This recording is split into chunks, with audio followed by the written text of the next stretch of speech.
Hello friends, thumbnail देखकर तो आप शौक ही होंगे, लेकिन ये बात 100% सच है। पवन सिंह का डंका बॉलीवुड से लेकर साउथ तक बज रहा है। पवन सिंह को ऐसी पावर स्टार नहीं कहा जाता। तो आइए इस विषय पर हम विस्तार से बात करते हैं। तो प्लीज़ वीडियो को स्किप मत करिएगा, वीडियो को पूरा देखिएगा।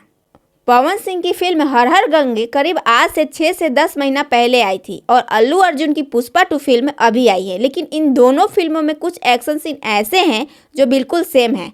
ऐसा लग रहा है कि दोनों फिल्म के डायरेक्टर एक ही हैं। तो आइए पवन सिंह के हर हर गंगे फिल्म का एक्शन सीन ये देखिए।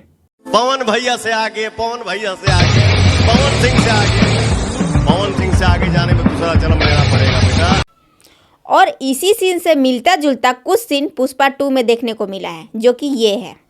पत्थर के तनो पिसाइल बाकी मैदा ना भइल, अब पवन सिंह के बजा दे कोई बात।